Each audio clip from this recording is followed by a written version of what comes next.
For decades, Toys R Us was the ultimate wonderland for kids, a place where every wish and cartoon commercial came to life.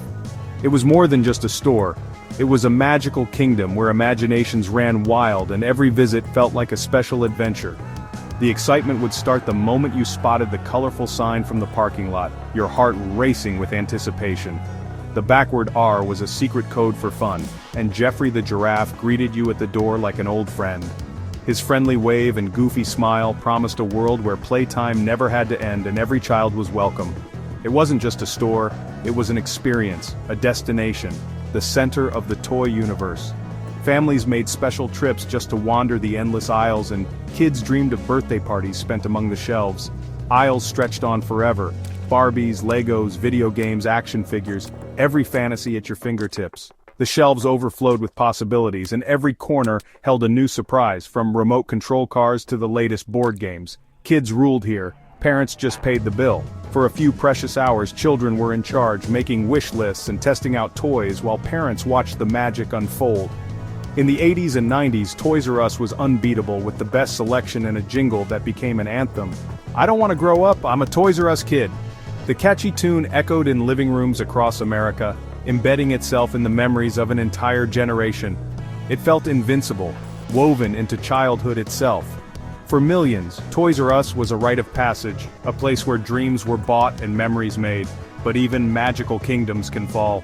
The laughter faded, and the once bustling aisles grew silent as the world changed around them. The story of Toys R Us is a cautionary tale of bad decisions, fierce competition, and the dangers of thinking you're too big to fail. It's a reminder that even the most beloved places must adapt, or risk becoming just another memory. The first cracks in the once mighty toy empire didn't come from new competitors or flashy upstarts. Instead, they came from retail giants like Walmart and Target, who quietly changed the game. These massive stores began selling toys at a loss, using them as bait to draw in parents shopping for everything else. Groceries, clothes, electronics, you name it. Suddenly, Toys R Us felt expensive, inconvenient, and even a little outdated compared to these one-stop shops. Desperate to stay relevant, Toys R Us struck a high-stakes deal with Amazon in 2000, becoming Amazon's exclusive toy seller and hoping to ride the e-commerce wave. But Amazon was a quick study. It learned the toy business inside and out, then broke the deal and opened the floodgates to other sellers. Toys R Us sued and technically won, but by then its own online presence had withered from neglect and lack of investment. In trying to outsmart the future, Toys R Us had unwittingly handed Amazon the keys to the kingdom. The damage was irreversible. In 2005, private equity firms bought Toys R Us, loading it with over $6 billion in debt. The company was forced to spend hundreds of millions just to pay interest, leaving nothing for store upgrades or online innovation.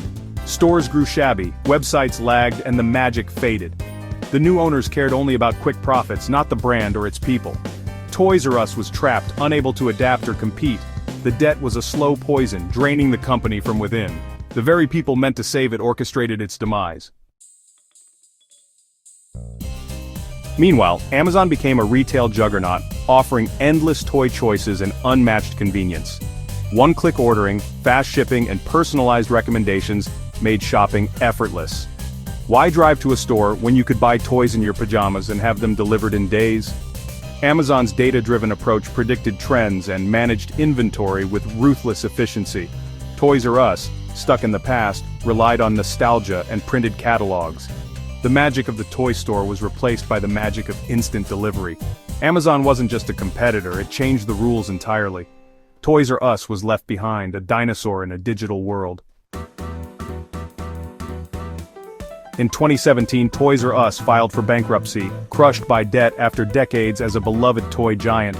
The company was outpaced by the digital age and changing shopping habits. Hopes of a comeback faded. By 2018, all US stores closed and 30,000 jobs vanished almost overnight, leaving communities stunned. Loyal employees lost everything, while executives and private equity firms walked away with millions, highlighting the harsh realities of modern retail. The fall sparked a wave of nostalgia, a collective mourning for a lost piece of childhood. For many, Toys R Us was more than a store. It was a magical place where memories were made. Today, Toys R Us exists only as pop-ups in Macy's, a shadow of its former self, clinging to the edges of retail. Geoffrey the Giraffe survives as a bittersweet reminder, but the kingdom he ruled is gone. What killed Toys R Us? The answer is more complex than it seems. Not just Amazon, but 1,000 cuts. Online competition, shifting consumer tastes, and relentless pressure from all sides. Big box rivals, bad deals, crushing debt, and a failure to adapt to a new era all played their part in the downfall. The lesson? No brand is too big to fail, no matter how iconic or beloved. If you stop innovating, even the most magical kingdom can turn to dust, leaving only memories and echoes of laughter behind.